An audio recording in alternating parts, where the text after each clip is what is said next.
I'm going to do a quick run through this old Marshall Super Bass, and we're going to run into a Marshall power break, and the thing is decked. So when you roll off like I am now, it's clean, and it's got a lot of shimmer and shine to it.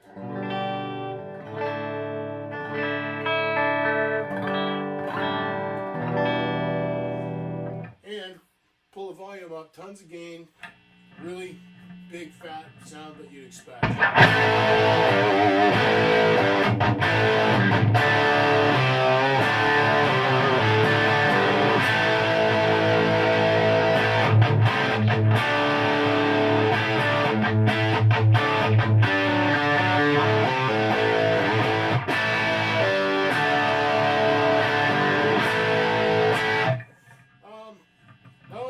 Great rhythm sound out of it. It tracks really good too. Good lead tone you can get from this thing as well.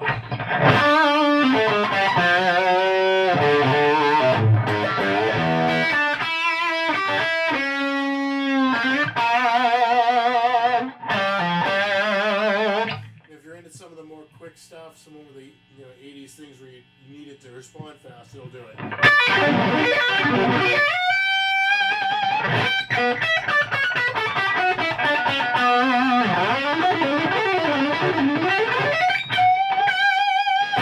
I've tried every way I can to get the audio to sound good, but it's a little tricky. So the amp is great. Now I guess we'll just get into taking a look around at it, its guts and all that kind of stuff. So here's the guts of the amp. Here is a replacement filter cap that would usually be over here on the board, but it's been relocated here and it works just fine. Going through the board itself, most of these parts are actually original.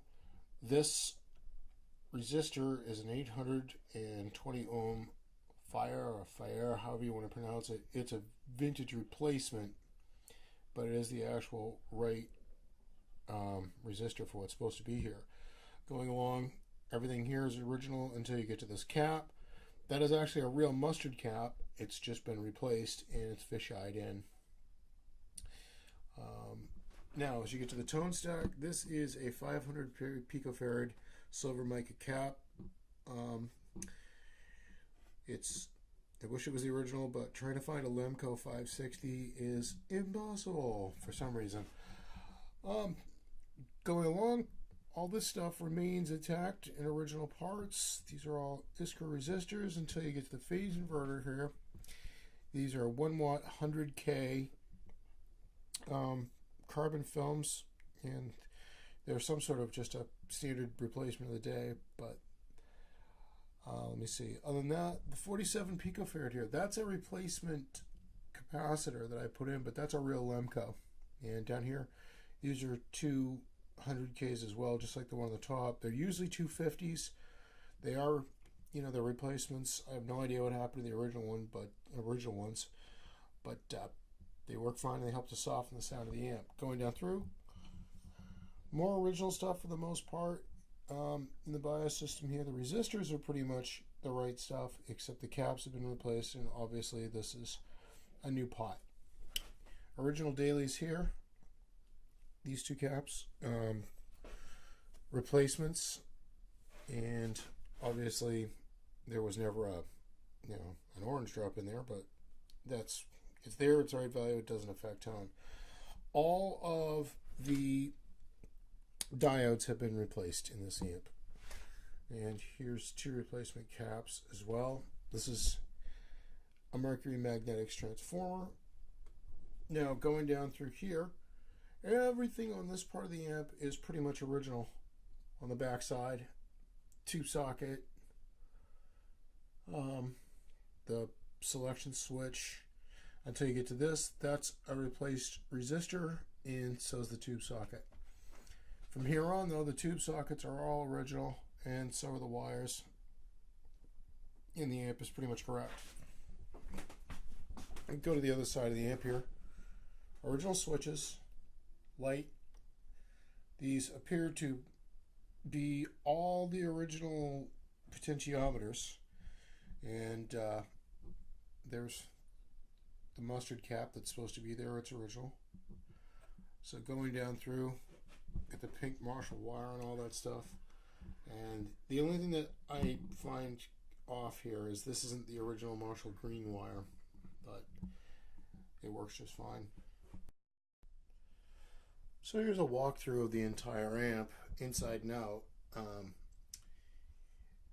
Everything on the front here certainly appears to be original. The Plexi's in really good shape, and only thing that's kind of off here, or is off actually, is the covers to two of the knobs are missing. So now let's cruise along and take a look at everything we can on the top of the amp. This is a replacement mercury magnetics transformer. You can hopefully see that pretty well right here. Original filter cap there. I don't know what this output transformer is, to be really honest, but it sounds great. It's not original, but well, it works. That is the original choke. The tube sockets here, they're in pretty good shape. They hold the tubes really well. It's original to the amp. Going down through, okay, one replaced screw, and one of these sockets is not original, but we'll see that on the inside of the amp in a moment. Okay, so we look at the back here, and the Plexi's in good shape except for somebody drilled a hole here at some point, and I have no idea why. Other than that, the selection switch is original, and it looks like the rest of the amp is pretty much in good shape on the back side too.